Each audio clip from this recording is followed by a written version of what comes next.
Welcome to TheoTrade. This is Don Kaufman doing the weekend update here, May 22nd, 2020. We still have a few minutes to go to the cash close in this Friday session of trade. Nevertheless, we're coming into a holiday weekend. Things are kind of dying down in terms of volume. Listen, let's get to work. The market in what appears to be an extraordinarily volatile holding pattern. We're going to explain much more in depth why we're not just calling this a volatility box anymore, but the entire marketplace in this kind of holding pattern. Again, let's get right down to it. We're going to start with what we term the edge of normal. So rather than dig into, this Friday's trade, which has been massively unchanged, the S&Ps are kind of drifting a little bit higher, we're going to start and look at the bigger picture in this marketplace. The first thing that I want to kind of detail is, again, what I term the edge of normal. So this past week of trade, right, the expected move in the SPX, the mother of all option products, is right around $94. That means you're looking for a $94 move higher or a $94 move lower. In all throughout the course of the week, literally on Monday, we just shot right to the edge of the expected move. And that line, and again, these two lines, this is where the week started, right in the middle here. This line up top just represents approximately a $94 move to the upside. We shoot to the upside of the expected move, but people, we're holding it together. The expected move is right around 29.57. That's something that we've actually been talking about on some of the nightly videos. I actually talked about it on Monday. I talked about it on Wednesday. Corey Rosenblum talked a little bit about Thursday. And here we are on Friday because it's of critical importance. Again, the market, it's holding it together right now. What this amounts to is that hedging activity is once again, it's starting to drive the marketplace. Now, for those of you, you're like, I'm not exactly sure what that entails. Okay. The trading firms, once again, are getting a grip on reality and they're moving markets with hedging activity, which is starting to normalize the marketplace to a larger degree. But before you go any further into the idea of normal, and this is exactly why I wanted to bring this up, because we're talking about the edge of normal, and right, you're just riding on the edge of the expected move, and you're kind of thinking things kind of feel normal. As much as I want to say things are normalizing, at the exact same time, I cannot help, and we're going to deviate for a second here. We're going off the path. I can't help but to look at the S&P futures. Okay, and I'm even going to include some overnight trade here. These S&P futures, they moved overnight to right now, roughly it's 50 points. That's a 50-point move. Now, remember something. That's a 50-point move in what? A couple hours of trade? But the entire week is looking for plus or minus approximately $94. But when you're getting, one-day movement in accordance to what? A $50, move. Again, these two, something is still definitively wrong. And I'm going to talk a little bit more about that. But I wanted to bring your attention right up front, because this is the kind of thing we're like, well, what can I do with that? Intraday moves right now are rather spectacular versus what the volatility is dictating they're supposed to be, for the week. What I'm actually really getting at is like the S&P volatility is still, it has not normalized by any stretch of the imagination.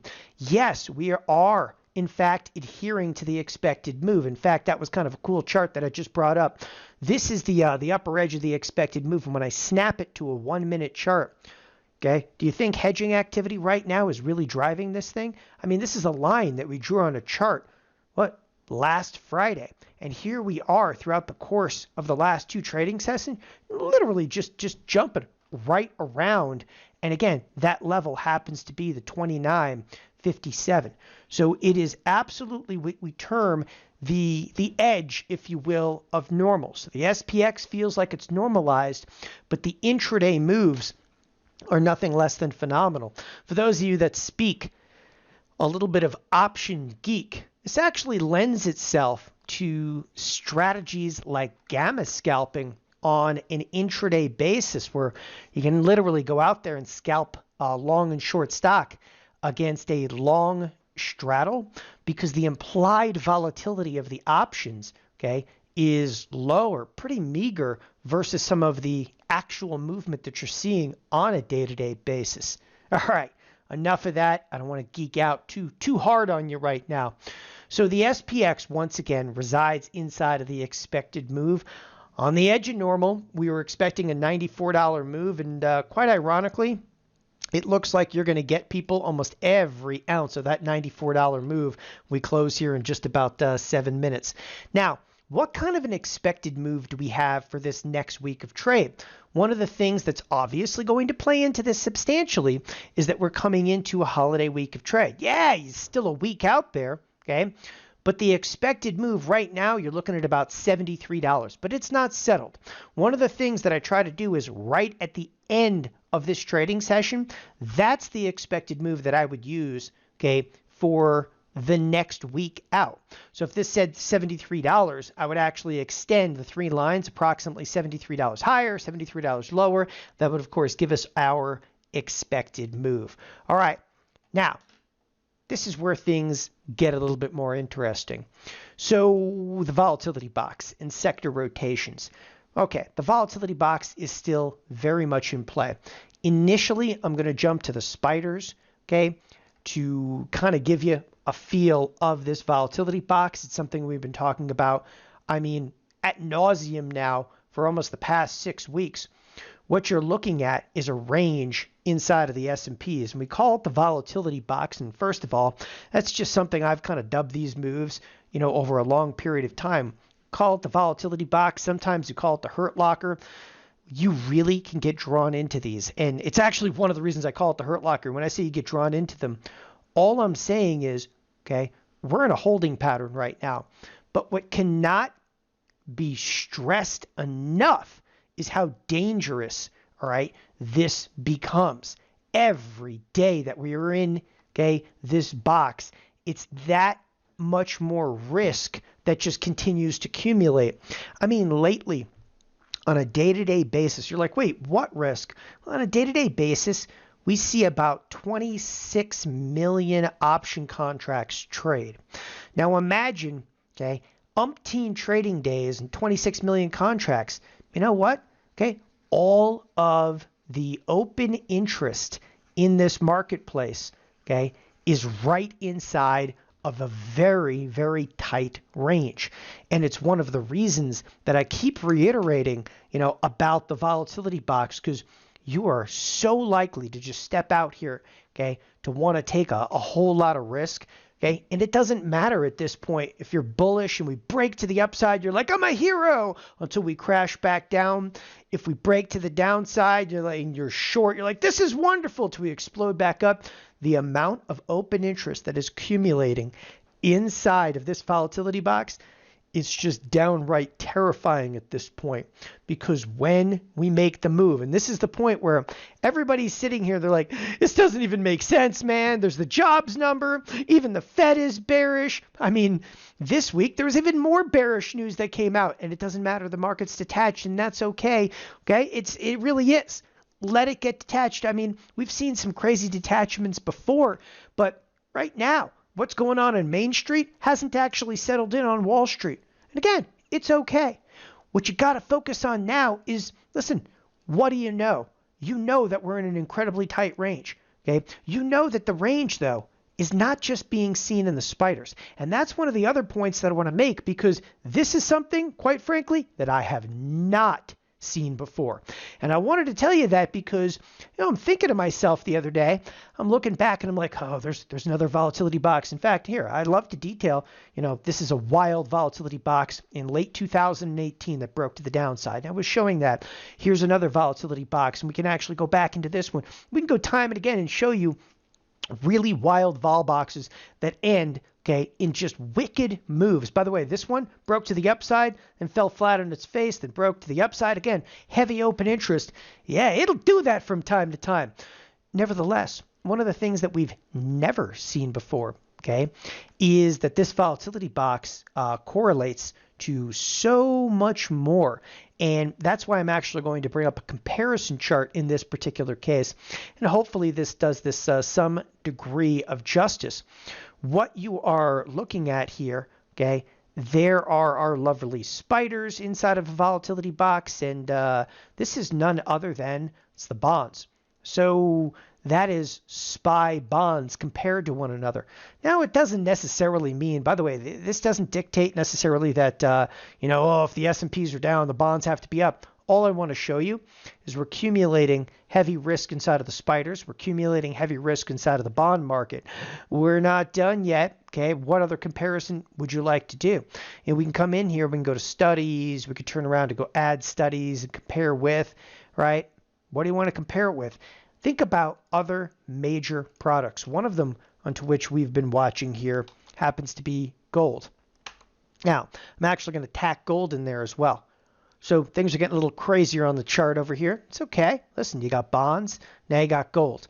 What do you think gold is doing? Same volatility box. Nah, I'm just kind of sketching it in over there.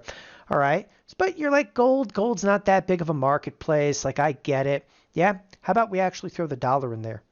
Okay, because I think that's fair game. And one of the first things I want to do before I throw the dollar under the comparison chart, I just want to show you the dollar because it exemplifies, if you will, this kind of volatility box that we are in right now better than almost any other product. Okay, listen, I don't need to go back to the comparison charts over here. I think people get it, right? All the products have correlated to one of the tightest, okay, ranges yet in a volatile market that we've seen. Now, I'm going to come back to some of those thoughts here, okay, a little bit later. The next thing you also have to kind of recognize is along with some of these volatility box, and there's several of them, obviously, in the dollar and gold, in these spiders, okay, it's, again, bonds, it's crazy. Then we look at something like the QQQ, and this is where everybody points, well, this is the odd product out. It's not all that odd. So the QQQ is heading straight up in the midst of all of this, okay? But at the exact same time, we've got some really big sectors, okay, that are just utterly flat. One of them happens to be none other than the XLF, okay? The other one is the XLE, which is the energy sector. Again, we're constantly, there's the closing bell today, okay? We're constantly picking on, if you will, almost detailing, all right, the same sectors again and again because we're seeing these rotations, okay? There's the financials. Listen, the S&Ps, they're not going to progress to the upside without the help of the financials. Now, if you look at the S&Ps, you're like, well, they are kind of, well, they're not going up. All we're basically doing is boxed in, right? We're channeled in. So you have the Nasdaq that's completely deviated, if you will, from the major index products. But at the exact same time, as we're going to talk about in a minute, big tech, once again, I asked that question last week, is big tech on the ropes, right? Which we absolutely believe it is. It's spurted even higher. It's just downright frothy at this point. But I'll come back to that thought here in just a minute. Again, one of the things that you have to think about as a trader, okay, that it's not about just what's going up or down. Because I'll tell you right now, I'm short some of the Nasdaq, and I'm dead wrong in here. And at the same time, though, okay, I'm able to sustain a little bit of the hit that I'm taking in some of those products because I'm using, okay, some of the right hedges. There's one, reality here. If the S&P, and I'll put this as the SPX, if the SPX is to go up, it's got to be done on the back of this product right here. So I'll tell you right now, if you are worried about the marketplace rallying, if you're worried about the SPX taking off to the upside because you're short, put on, okay, some type of backspread, volatility backspreads right here in the XLF. Because if we pop to the upside, the XLF is going to save your bacon when the SPX goes up, right? Do it in the financials. They haven't moved higher, Okay, they're still down, again, on a percentage basis. Well, need I even mention it? Well, sure. Why not? Let's actually bring it up over here. Year-to-date percentage, they're down 30%. If you compared that to the spiders are down about 9%. And lo and behold, the Qs are actually up on the year about 6.25%. So again, if the S&Ps are to make that move higher, they got to do it on the back of those financials. What would also have to kick into high gear? Into high gear, well, you'd have to see the emerging markets explode to the upside for the S&Ps to continue higher. You would also have to actually see the energy sector even play a role. Now, the energy sector to a lesser degree, because it has diverged quite substantially. But what is so important about this conversation here, sector rotations are critical, because this is no longer a marketplace about let's go higher, let's go lower. I mean, come on. You got 5 stocks that are actually driving, if you will, a lot of the upward momentum inside of the marketplace. But net, the S&Ps aren't really progressing higher. Obviously, sectors like the XLE, which is energy and the financials, okay, and the emerging markets, none of those are progressing higher. You know, I can also make a pretty good argument for the XLP, which is actually waning a little bit. Right? By the way, the XLP, that's your consumer staples. Okay, we can go on all day long with sectors that are not appreciating. Okay, they're not going up. So there's plenty of area here, all right, if you will, to get a hedge on if you thought those S&Ps were going to pop to the upside.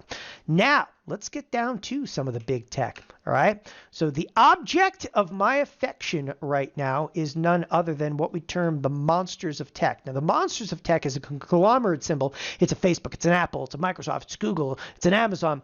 Accumulated together, it's up 13.5%, okay? But, as I was saying, you know, big tech, getting a little bit frothy out there. What does frothy even mean? All right? I don't know. That looks a little frothy to me. One of the things I first wanted to point out before I went any further into this, okay, and I had Microsoft listed last, but I wanted to show you Microsoft because, you know, I like to look at everything in terms of much more a statistical point of view. I don't care about any MACD, any Fibonacci. It's a 618. Please, I got your 618 right here. Listen, what I wanted to show you in Microsoft, this is where the week started, this is where the week ended. Okay, Microsoft did not appreciate like everything else to the upside. Everything else hit the upper edge of the expected move. All right, so Microsoft, what did it do? Absolutely nothing. That's why I said big tech looks a little frothy, but I'm not done yet. Then we can bring up Apple. Now, Apple, what did it do? Right to the edge of the expected move. I mean, pretty much closed on the edge of the expected move. All right, you got me there. That one was bullish. Facebook. Oh, the week belongs to Facebook. Now, I make no two ways about this. I am still in a short position inside of Facebook. Ooh, the pain, the agony. Listen, I got them right where I want them. My short position inside of Facebook is a much longer duration take. For those of you that don't remember, okay, I was in a not such a dissimilar position in another stock. And I was in that position for a long time, and it was a stock called Boeing. And that one paid out, okay, inside of Facebook. Hey, a little bit of pain is going to be necessary to see this one come to fruition. Nevertheless, okay, I remain in the position. So Facebook explodes to the upside. But time out for a second. Why am I showing you Facebook if I'm calling Facebook a little bit frothy? I'll tell you exactly why. The volatility skew in Facebook, it flipped over. And you're like, what does that even mean? Okay, well, let's go take a quick glance and go over here, go to implied volatility. Open up a bunch of strikes. Let's get crazy. Open up like 50 strikes inside of Facebook. And what I wanted to show you is take a look at the at-the-money implied volatility is about 33.8%. Okay. Drops off mildly, and then guess what? As you go further out of the money, the volatility picks back up. The vol skew is actually inverting here, which is a very definitive sign of froth, if you will. That's where I actually came up with that term, a little bit frothy. Okay, the term frothy is not mine, but relating it to implied volatility, I'm taking that one. All right, it's mine. So the volatility skew kind of flipped over in there, and I would watch Facebook very carefully at this point in time. By the way, people constantly ask, like, why is Facebook the object of my affection to the short side? Okay, quite frankly, it's about risk reward, right? I look at the upside potential versus some of the downside risk. And then people are like, why do you gotta hate on Facebook? It's not about hating on Facebook. It's about risk reward. The other aspect, and I do like this, if you want to get into the fundamentals of it, into the fundamental, aspect, Facebook is all about advertising. And every company in the S&P 500 right now is talking about clipping a huge amount of their advertising budget. I mean, Google weeks ago said their advertising budget was going to be 50% of norm. And then you start to think about this, you're like, oh, I kind of see what you're saying. That's a fundamental perspective. That's not the reasoning, though, behind the short position inside of Facebook. So we looked at Facebook where the skew flipped. We look at Microsoft, which was basically flat on the week. Why Amazon? Okay. Well, Amazon, this, for those of you that are market technicians, looks like a wicked key reversal in here. That's not exactly my cup of tea, but it'll do it if you're looking for the wicked reversal. Watch this in this next week of trade. Again, we've been throwing off signs week in and week out that, big tech, it's ready to roll, baby. Oh, it's going to happen. Okay. It's going to happen, but it's not going to happen.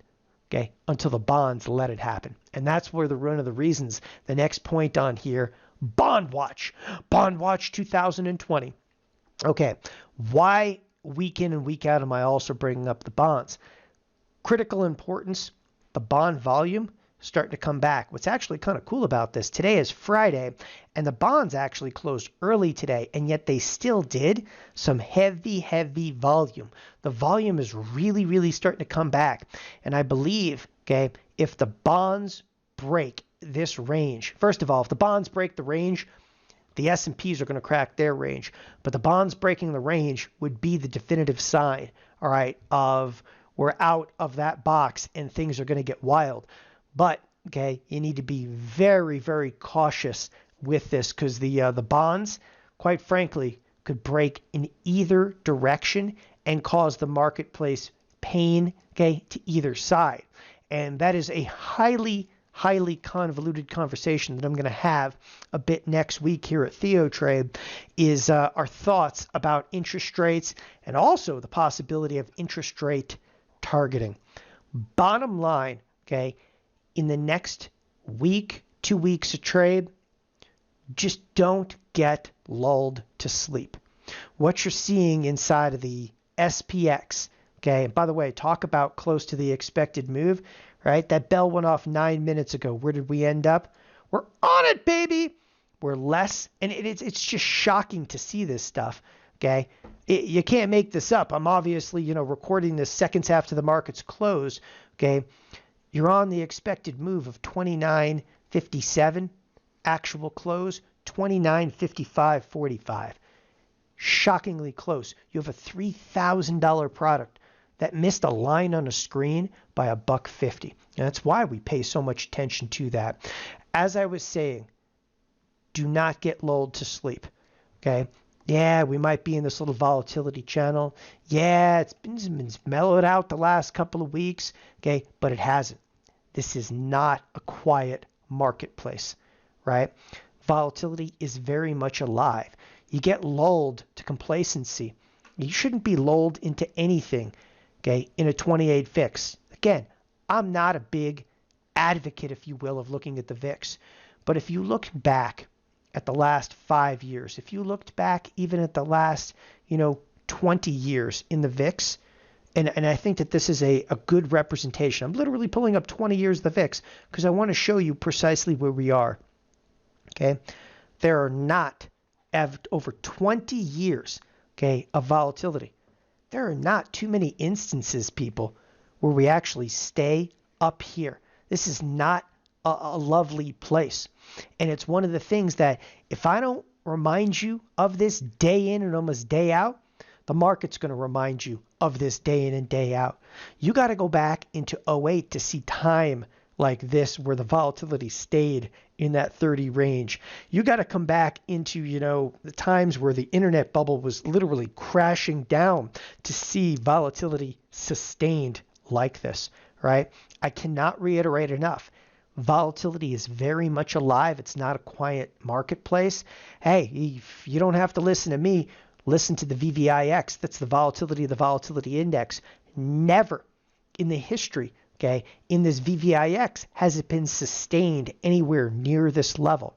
The other, okay, kind of warning shot across the bow continues to be the volatility futures, which if you looked at this, the novice would look at this and think that volatility futures have normalized until you start looking further out in time. And again, I'm going to highlight this for you because it's such a critical, kind of juncture in the marketplace.